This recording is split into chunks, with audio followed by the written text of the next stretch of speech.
Okay, so I think we can start, right? Yes. So just before we start, Montse, first, thanks a lot for, you can hear me okay, right? You can Yes, hear I can. Okay, perfect. So thanks a lot for joining and for, well, giving us the time to present and talk to us about auditing in SEO, always a very, very important topic. We met, I was asking you like many years ago. I remember that we met in London at a measure camp, right? It was when we... That's right. Yeah, and yeah, since then I've seen you in a few Brighton SEO events, and now we are both part of the Women in Tech SEO as well. Yep. So that's where we talked about you doing the presentation at the LisbonSEOMeetup. So yeah, thanks a lot for your availability, and hopefully next time maybe you can join us physically one of these days if you come to Lisbon. That would be amazing. If I ever go to Lisbon, I'll make sure that I call you before so that I can find out if you are meeting up, because it would be amazing. I am so jealous, guys. You are there at Secret Garden, Salina's Secret Garden, enjoying the light and everything. And well, maybe next time. Yeah. Where are you based, Montserrat? I think I missed that. Yeah, you can call me Montse. I am based in Madrid right now. It's not so bad. It's not so bad. No, definitely not. It's home for me, so it's definitely the best. But it's yeah, it's rather cloudy and dark at the moment. It's not great in Lisbon today either. Yeah. So yeah, no. So okay then. I don't feel bad. It's not great here. So and then just before we start, there's a link where everyone can add questions. I think, Christian, you're going to add the link now in the chat. So yes. I can also do it. So yeah, I can do it here. Okay. Okay, it's there. Okay. Fast. Yeah. Also, for anyone participating, if you just want to jump in at the end of the session and ask the questions directly, that's even better. But if you are shy or whatever and you prefer to send the question here, we will read them at the end. Yeah. Oh. But maybe, Montse, do you prefer if we leave the questions to the end, or do you prefer if people ask during, or should we leave, like, we let you present and then at the end we have a question and answer period? Maybe at the end, maybe we can cover those questions at the end, because I tend to kind of lose my train of thought very easily. Yes, so let's leave the questions to the end. Yeah, feel free to ask them like at the end. We'll leave the question and then we'll go through the questions. And yeah, it's the first time we're doing this hybrid mode, so people in the room, I feel like I'm only talking to people online, sorry. But yeah, also same thing for you. Yeah, yes. If you want to see the people here, one second. Oh, hi, so many people there. Hello all. Boa noite. Expecting more here than online, and it's the other way around. Yes. So, yes. Oh, we have more people joining. So Hi, Tony. hello. Hello. Hello, Donny. Hi, everyone. Hola. Hi, Montse. Hola. Welcome. Thank Okay. you. So I think, Montse, if you want to start. Yeah. And Definitely. I am going to start presenting. Let me know when you see my screen. We already see you. we can see your screen. That's perfect. So let me just start. So first of all, good evening, everyone. Boa noite for those in Portugal, and good evening for everybody else who's basically based elsewhere in the world, who might be joining online or watching this online later on. I am going to be talking about a very important topic in SEO, which is auditing. And to me, it's really important because I tend to approach it as a way to connect the different dots, all the different moving parts involved, to find out what we don't know, because we don't know what we don't know, do we? So to me, it's rather important that we are in the know. We actually understand where we stand at this moment in time. This is not going to be a step-by-step guide because there are so many good guides out there. It's just a matter of follow them and implement whatever it is that they are talking about, all the different aspects, and also implement all the changes that you might find. So I like to start always by being on the same page as everyone else. So I bring this definition of auditing, the process of reviewing a website to identify areas of improvement and growth, so that it also runs smoothly and efficiently. And this actually extends to the rest of your online presence too, but I will be focusing mostly on websites and the way people find you. So, like I said earlier, to me, auditing is like joining the dots, connecting the different dots, the different moving parts of what we do in SEO and the website as a product, and also marketing, the rest of marketing, our audiences, and also the business objectives, yeah? Because it's rather important that we actually stay aligned with our own business objectives so that we know exactly what we are looking for, what we need to audit, and what kind of things we can do to ensure business is carried out properly and we achieve objectives. So let me say that again. Align with business objectives, no free falling, because we don't really know if we start to doing things our own way without taking into consideration what the rest of the business is doing, what the rest of marketing is doing. In the end, it's going to be a mess. It's not going to be useful at all. So given the importance, the relative importance of this topic in marketing, is very surprising. I just find it really surprising that most of the businesses I have worked at or that I am collaborating with or I have collaborated with in the past do not tend to even monitor websites often enough. And it is rather interesting because it's a very cute way of just kind of drowning slowly and encountering problems. So I got very curious and I asked the Twitterverse about this. As you can see here, this is a very small sample, and most of my my connections are SEOs who would probably do the right thing, would I consider to be the right thing, auditing once or twice a year. But I find it really interesting because you see here this very big chunk who wouldn't do audits or would take a lot longer to audits, if anything. So basically, auditing would not be part of their processes. And still surprised because with this crowded online landscape that we are all operating in, so many businesses, there's 2 billion websites, businesses are crying out loud for differentiation, which is a key aspect in marketing. But now, with an overcrowded online landscape, we need this a lot more than ever before. So yeah, users have plenty of choice. They really have plenty of choice. If they go to a website as invited guests, as Jeff Bezos puts it, and finds that, and they find that your website is not friendly enough, that they cannot find what they are supposed to be finding,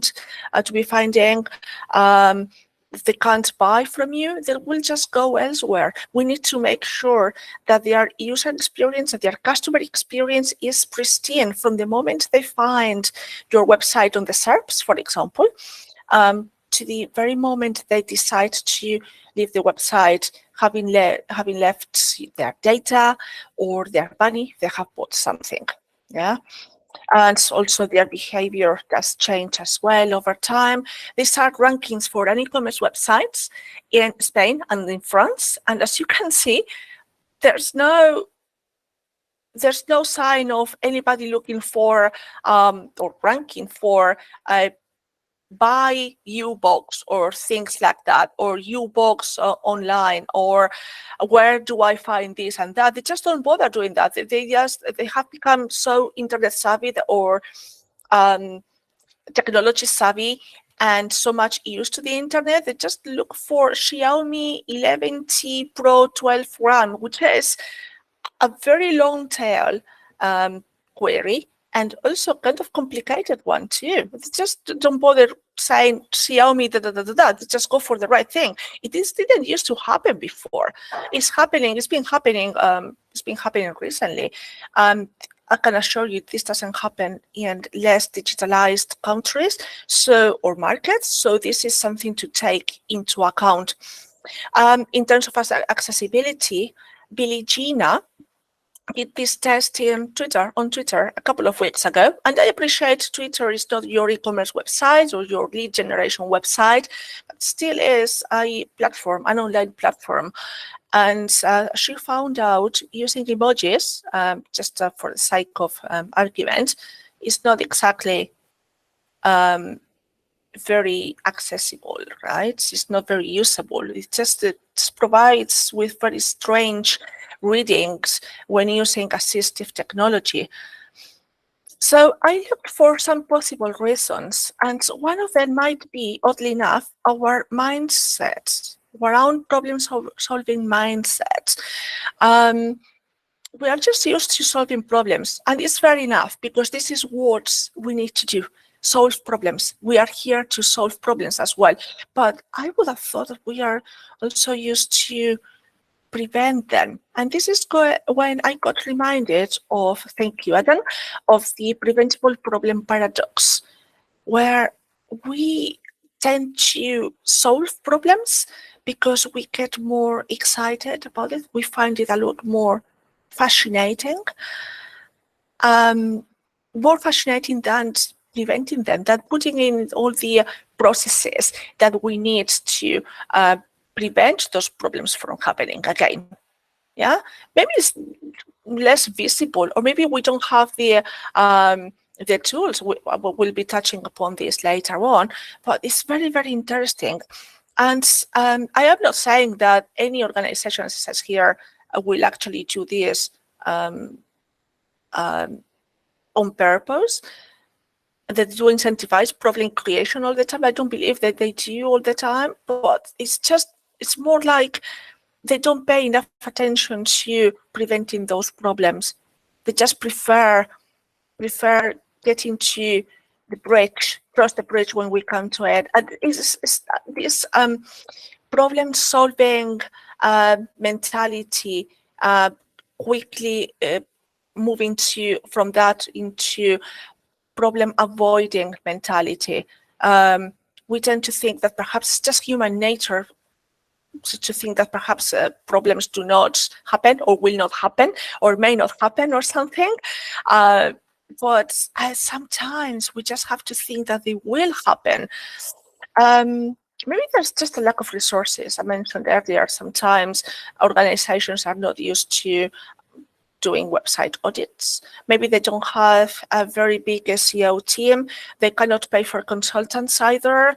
And so when problems arise, they have a huge issue on their hands sometimes. Yeah. Continuous monitoring might be another reason. I mean, it's fair enough. Sometimes when you work in-house, it's much easier to do continuous monitoring, which is what you need to do after all. You need to understand where you stand month on month and year on year. You really need to do that. But sometimes it's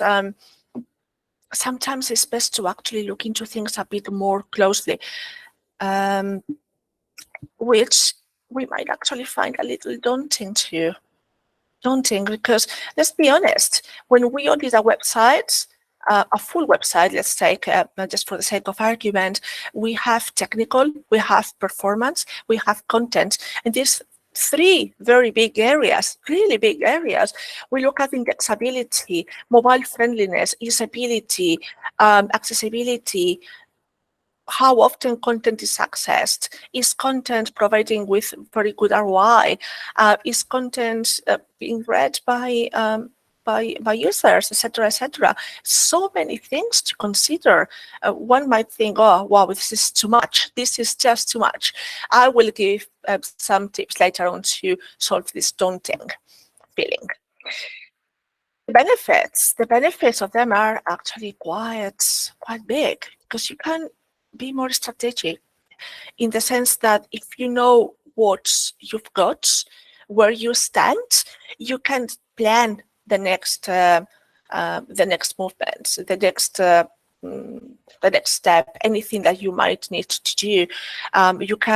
You can put in some processes. You can perhaps hire some personnel, but you might need to hire someone. So if you actually do a website audit and you find out that there are problems in there, you might not have enough people in your team or enough time in your hands to actually do it yourself. So you might need to increase. It might be an opportunity for you to increase your own team, as an example, right?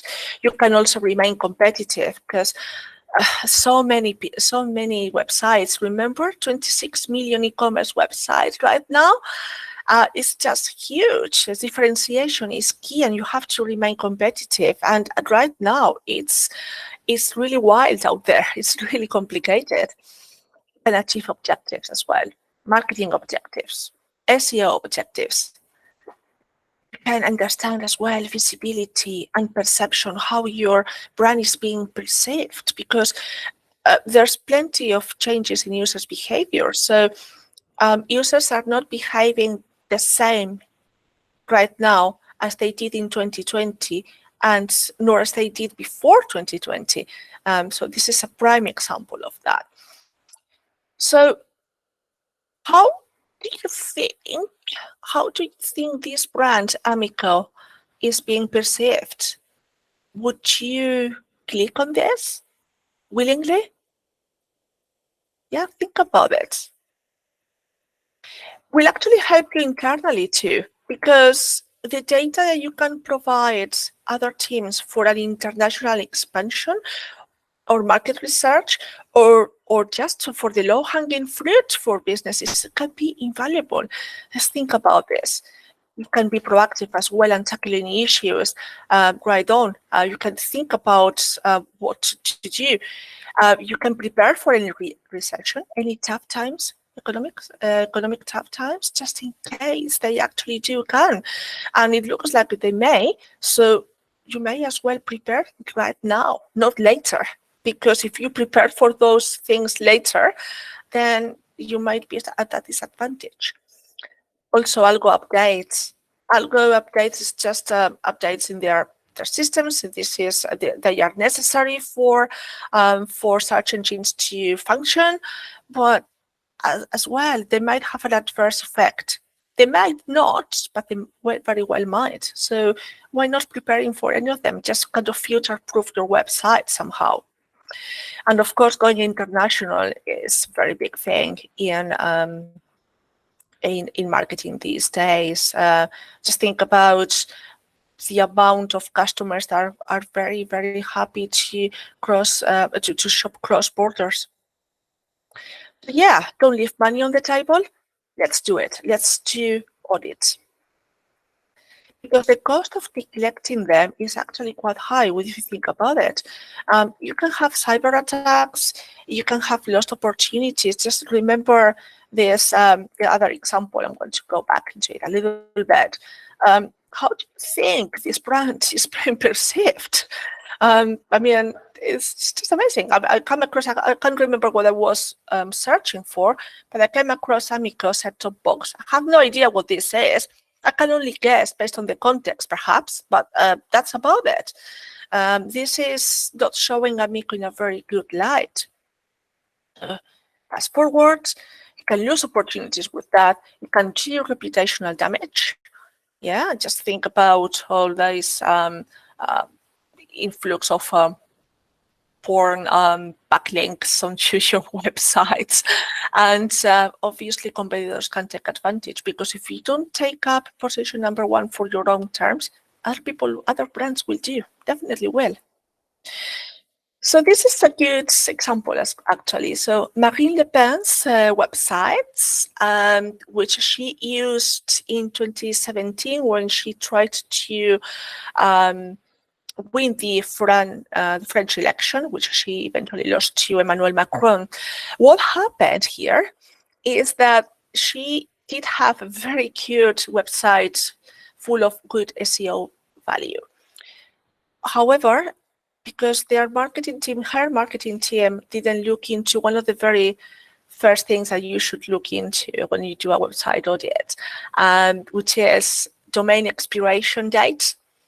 So basically, they let the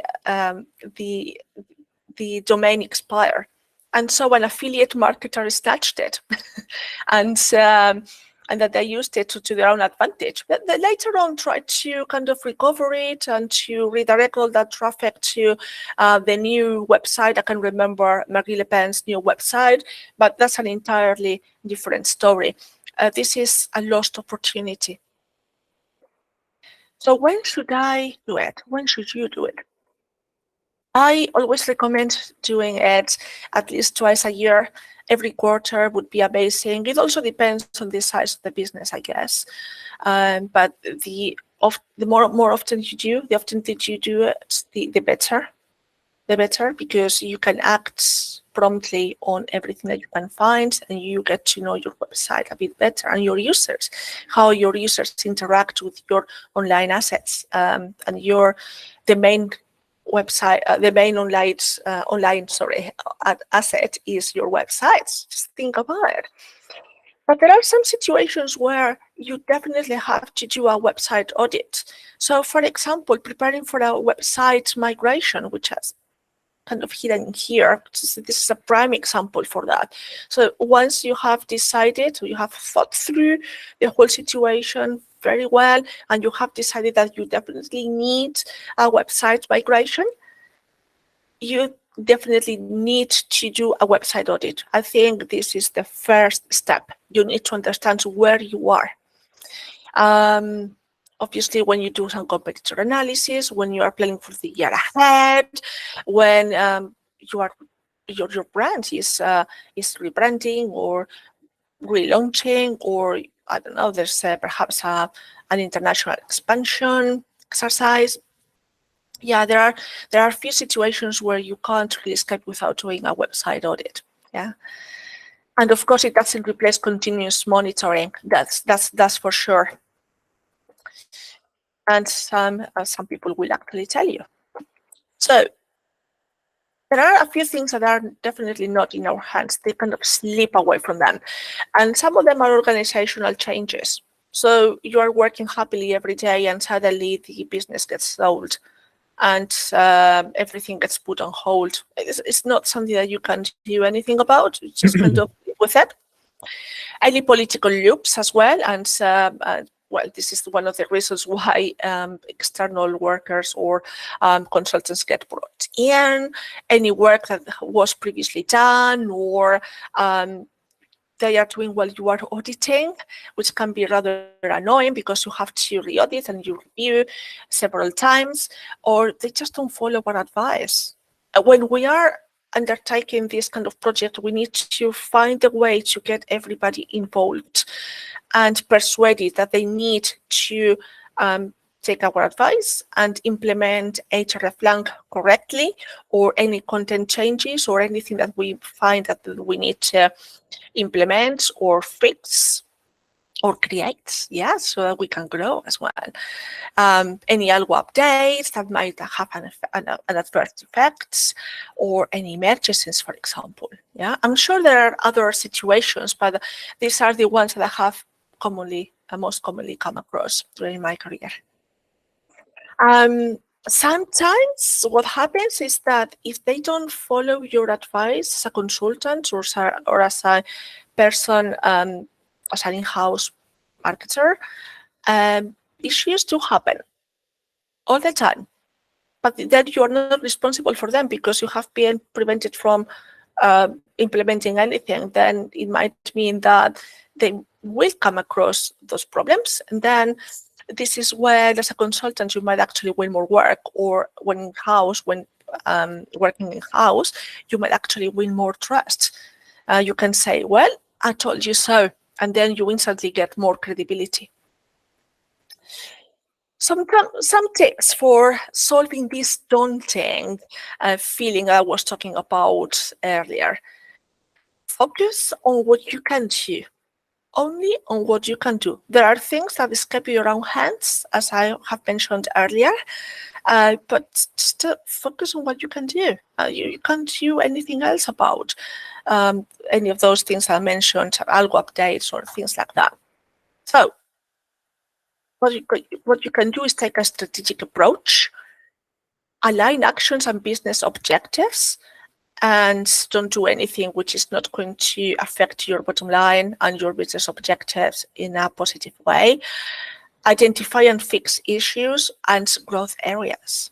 Yeah, and this is all just to avoid any thorny issues on your hands.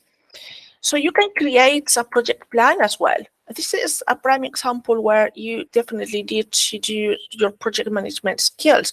You have to think about why you are auditing a website, the timing, what you're auditing exactly. Is it content? Is it technical? Is it backlinks only, etc., etc. Any possible outcomes and any possible ideas as to how you might be able to implement those changes, perhaps just warning the right people in advance that they may need to help you implement any technical changes, IT, for example. Yeah. Stick to the process.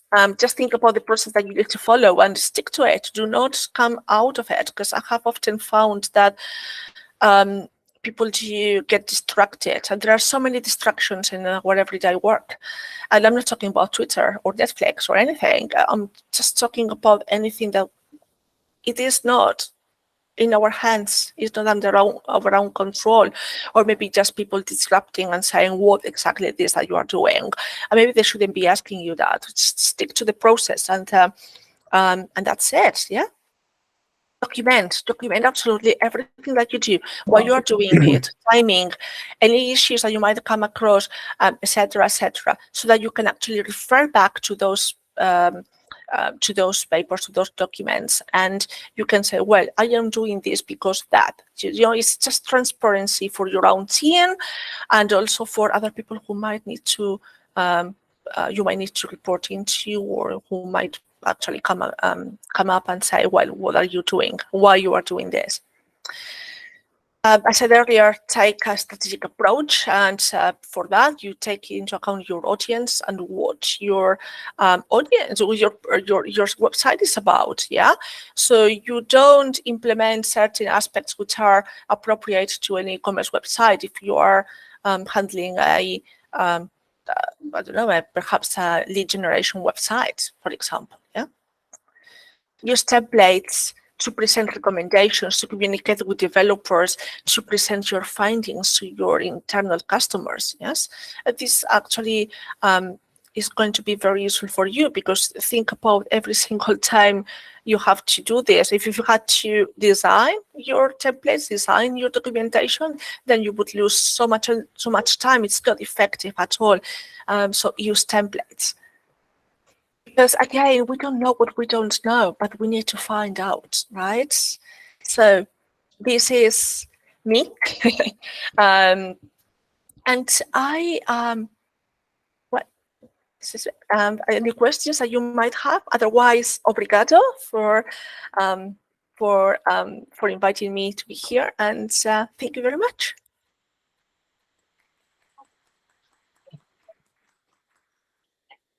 Thank you. Thanks a lot. Yeah, you can stop presenting so you can see us all. Maybe you can change as well. Thank you. Yeah. Give us just a second, so we'll change the layout on our end as well. Better. Okay. Any questions here? First, it was very good talk, very clear as well. Yes. Very insightful. So great topic and talk. So thanks a lot again, Montse, for thinking this through. And yeah, it was very, very clear as well. But yeah, let's. I think we have some questions on the slide, but maybe we can start with the. I would like to ask. I think you might have to come here, because if not, she will. Yeah. Sorry. Yay. I will put this maybe here. Better? Yeah, Can you can see hear yourself. me? Yeah. You are there. Hola. Hello, Montserrat. Thank you very much for the presentation. I love it. that we are so used to solving problems instead of avoiding them. I'm just very curious about like how to calculate the impact of the changes, because like we might prioritize, right, based on like timing, for example, like we know this is easier to do, or etc. But like when it comes to forecasting the real impact of the changes that we need to prioritize, what would you suggest in this case? I would suggest thinking about low-hanging fruit in the first place.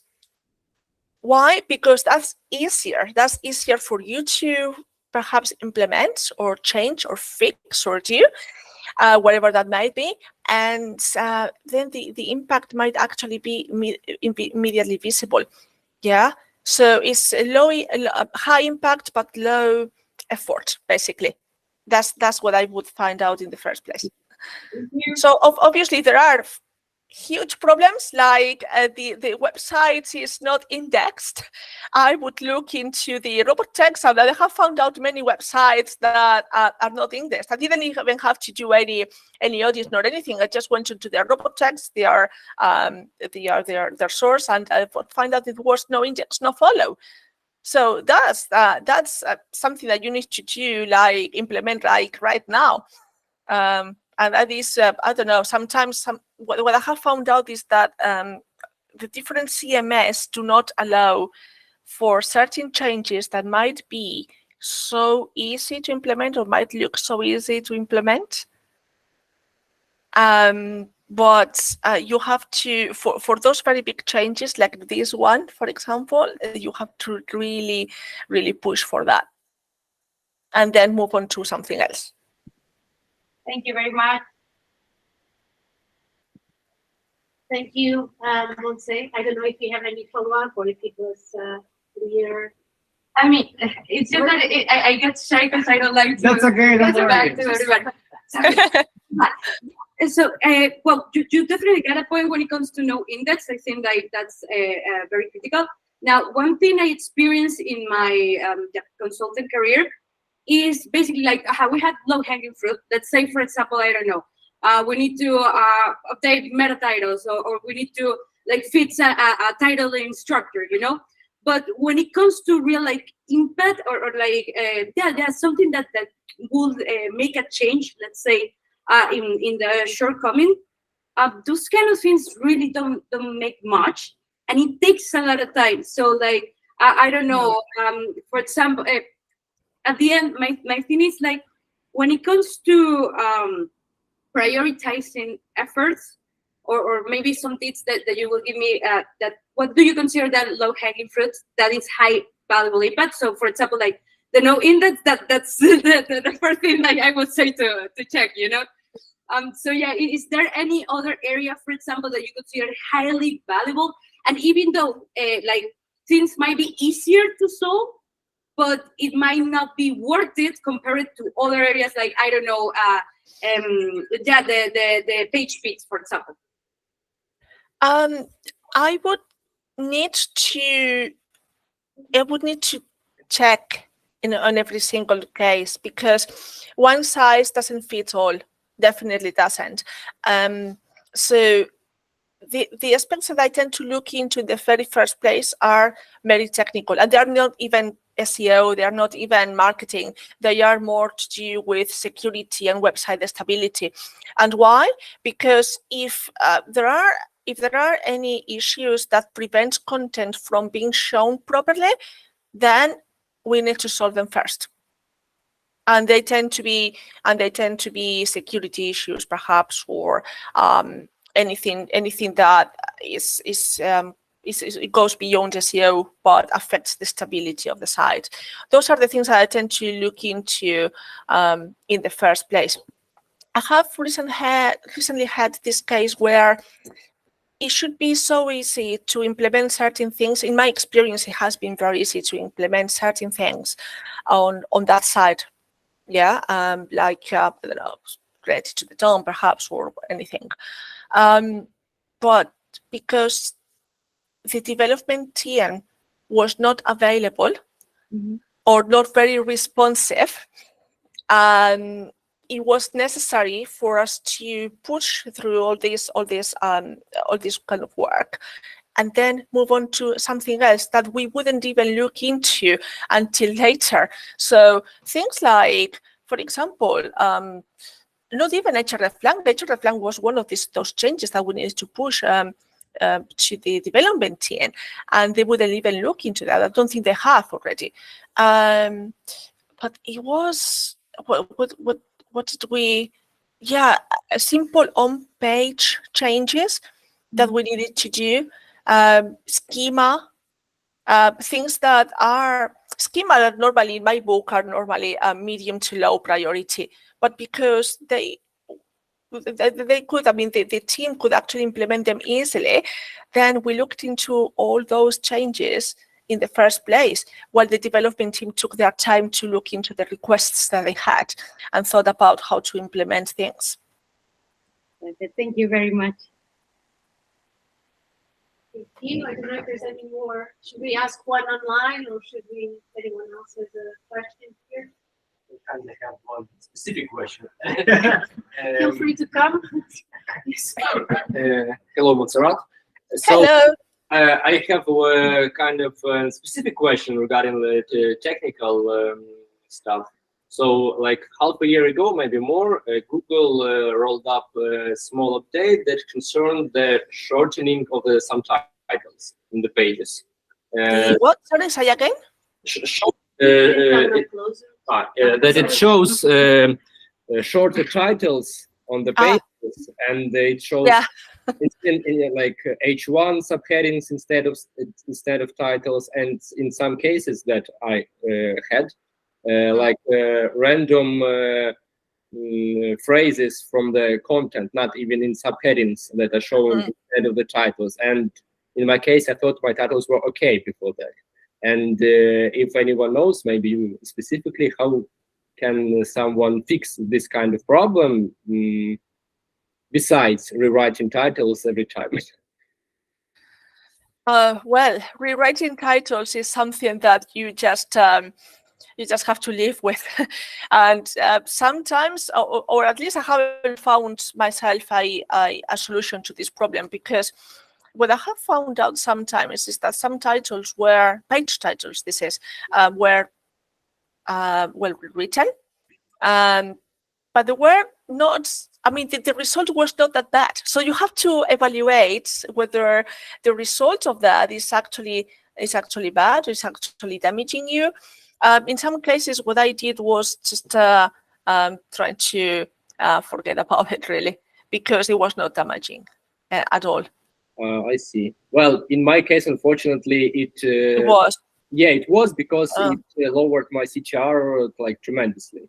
Because like I had a great title with some kind of okay snippet, and after that, like half of my pages were like short titles only from subheadings, and all I could do is just expand my subheading to expand my title as well. But we also couldn't solve it like organically or totally from like half a year later.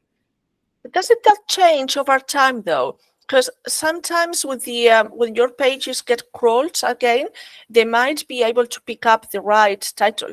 I mean, the title that you have given them.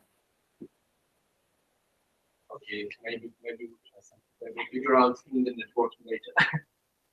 No? No, yeah, he's saying that, yeah, maybe. Sorry, because he's answering, but very far. So yeah. So I'm saying what we also try to do is to put our subheadings in another position on the itself. So sometimes Google thinks that if the phrase, even if it's not in subheadings, but it's on the upper part of the page, it takes this part of the text as the title. So we tried to move the subheadings H1 here, H2 here, and maybe some other stuff. It helped a little, but it couldn't solve like totally this stuff. Sorry about that. Okay. That was a real problem, actually. I have found certain pages got rewritten, of certain pages of a website that I am managing at this moment in time. certain pages were written, some titles, but they were not damaging at all. In fact, it was a very good change. So I was very, very, very lucky. In some other cases, I just kind of left it. And what happened after a while is that those pages got crawled again, and the title changed again to the previous, to the one that we actually gave them. So to me, it hasn't been a problem at all. Okay. Thank you, Montse. And Thank you. Thank you. I think we can maybe ask some questions from the app. Yes. Slido. Yes. Should I go with the? Yeah. Also, if you're not writing questions, you can vote. So if you follow the link that is in the chat, you can vote for the questions as well. So I'll go with the first one. You have it there. Yeah, but it's so the most voted one, of course, is about ChatGPT. Is asking if shouldn't ChatGPT be the one doing the audit. So I guess yeah. Just Yeah, they can do coffee for us. They can make coffee and do some cooking. That would be useful sometimes. But yeah, I don't know if anyone has used, or like if you used Montse to explore how to use ChatGPT in these purpose.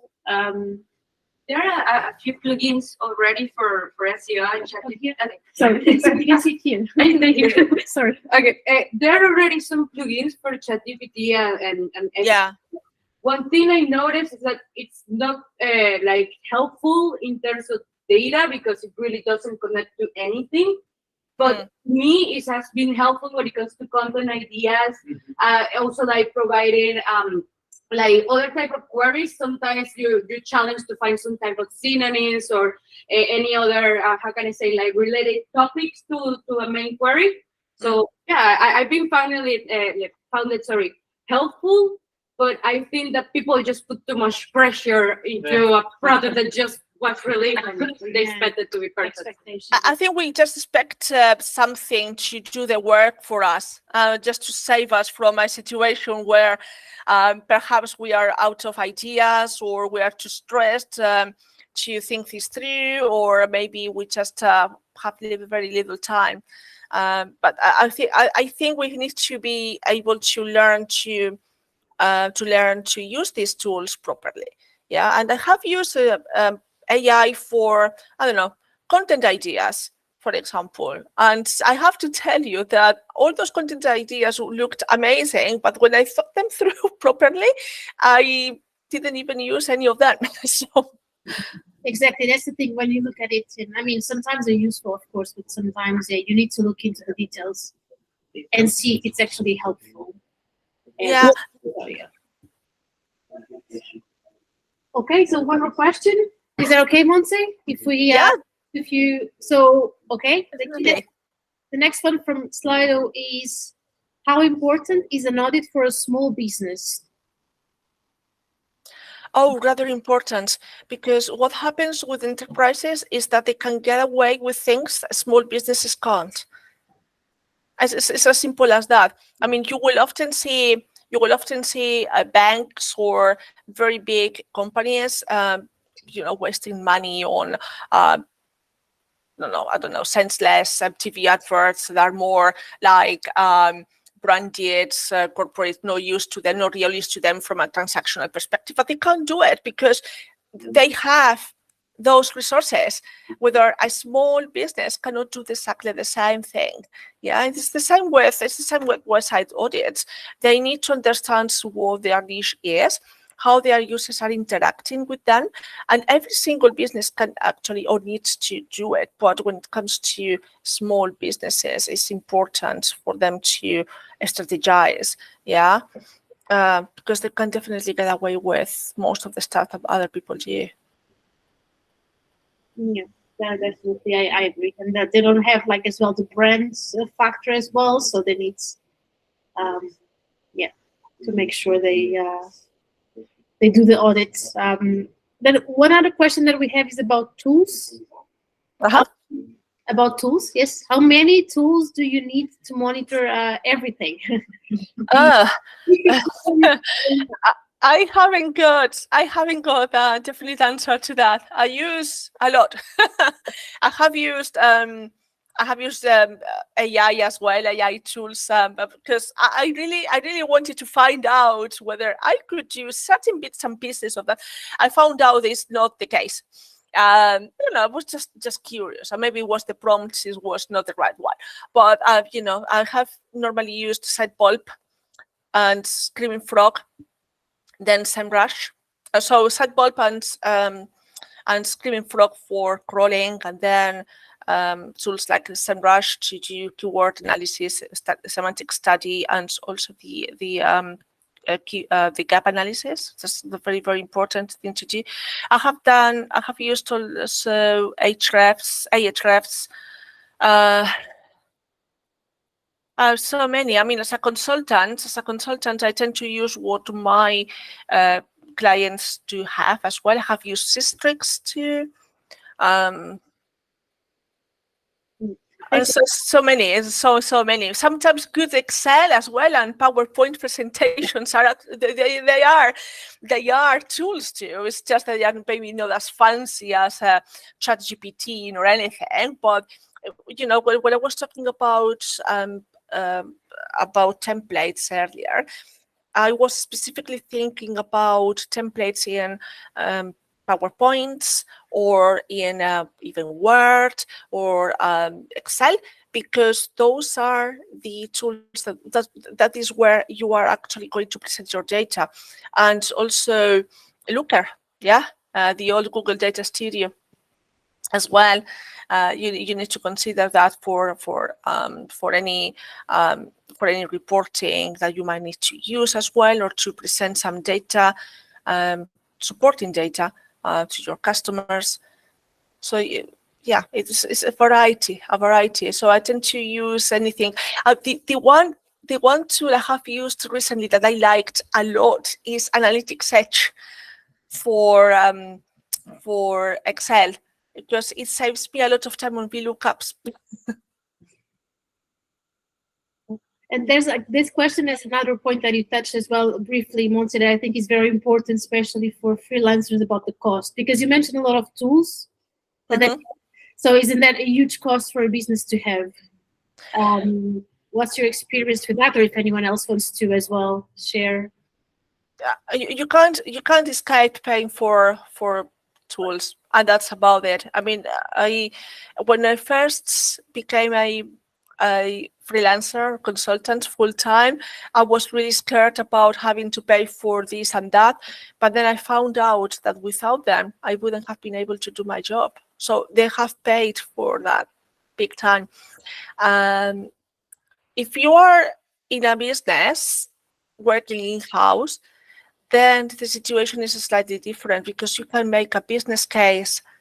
You can make a very good business case and say, well, I need Sidebulb because I need to crawl the website, but I also need Screaming Frog because I might need to actually use it for specific things, or maybe for something that are I don't know, some very specific things after crawling the website with Sidebulb only.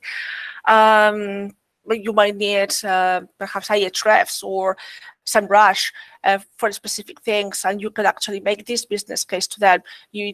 I don't know. It's just a matter. Sometimes it's just a matter of being inventive, because everybody needs things, but it's just the way you actually word it to your CFO. And I would say one of the very first things every single consultant or every single in-house marketer, SEO needs to think about is making friends with the CFO, because they are the money people. They really are and your developers as well, because you are going to be having to work in collaboration with them, right? But the CFO department is where the money is, so you need to make sure that they understand what you do and why you might need money for SEMrush. Really good points. I agree. Our new best friends. So I think we'll end the questions on these notes. CFO should be our best friends. I think we can close the questions for now, Montse. Thanks a lot for answering all of them, and Thank you. And for the really good presentation that you took us through. I don't know if someone else here wants to say anything. Yes, thank you. Fernando, you can